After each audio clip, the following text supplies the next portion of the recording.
We've had a lot to cover on this big day. We're following breaking news out of Springfield now. Mike Madigan's nearly 4-decade reign as House Speaker is now officially over. In an historic vote, Democrats picked State Representative Emanuel Chris Welch to take the gavel. WGN political reporter Taman Bradley is live near the state capitol with more on that, Taman. That wasn't really a surprise, was it? No, but it is remarkable, Micah and Ray. 50 years ago this month, Michael J. Madigan joined the Illinois House. For 36 of the last 38 years, he held the Speaker's gavel. As his long reign ends, history is made. According to the best of my ability. According to the best of my abilities. Congratulations, Speaker Welch. Thank you. A new era in Illinois politics. Today, the Democratic majority in the Illinois House elected Emanuel Chris Welch of Hillside Speaker. He's the first African American to ever hold the position.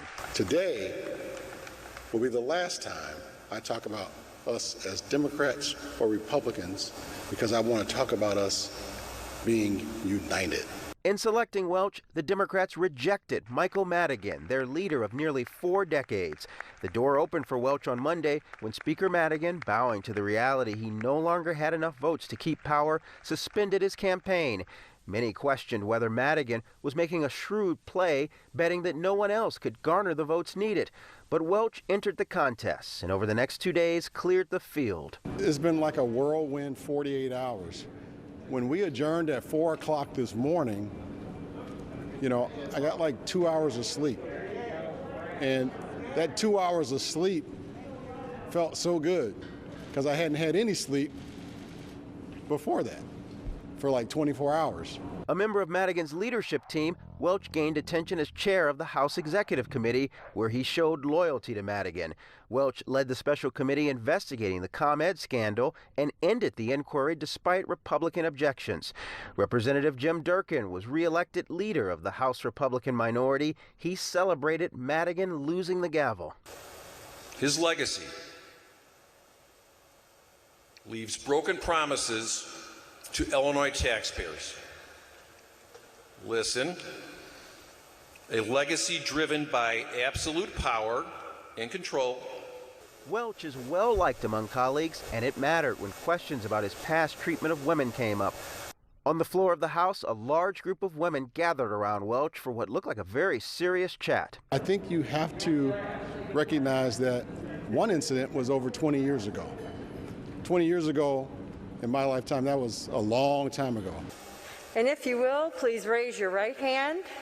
The new legislature now begins its work with the state facing enormous challenges, including COVID and a $3.9 billion budget shortfall. Swear or affirm? House members have long complained about Madigan's rules, what bills are called, committee assignments, and etc. Welch did not get into any of the specific changes that he would make, but he did say that he would like the legislature to pass a law limiting how long a speaker can serve. 10 years is long enough, he says. Live tonight from Springfield, Taman Bradley, WGN News. Thank you, Taman. Let's bring in WGN political analyst Paul Lisnik for more on the change in leadership in Springfield.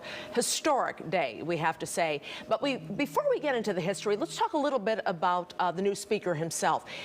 This comes not without controversy. As you saw the women talking to him today on the floor, he has at least 2 women who have accused him in the past of abuse, and there are allegations. They eventually dropped their cases. But what about this surrounding it? It mimics a little bit of the president back then when he was running for office. Yeah, so hey, Micah and Ray, look, there's no question that Welch, comes in, I'm sure with the blessing of Speaker Madigan, so start there, and the blessing of the Black Caucus, and of course the Women's Caucus that met last week. They were trying to put their support behind one of the women who were seeking this job, but none of them were garnering enough votes. So Welch does have those things in the background. He has addressed it. Taman did a great job of covering all this. And the bottom line is that I think that Welch's record on women's issues, on minority issues, in terms of voting, since he's been there in 2013, I think, dynamic, is fairly strong. So I think he comes in, he's going to get a honeymoon period. I think a lot of people are going to want to see whether Mike Madigan, how much control, if any, does he, or how much influence is the better word, will he have over a Speaker Welch, and what kind of relationships Welch develops. He gets a honeymoon with the Democrats, but we already have Jim Durkin and others putting the daggers out for him, so we'll see whether he can, blend over that. He doesn't come in with the gravitas and power that Madigan built up over 38 years.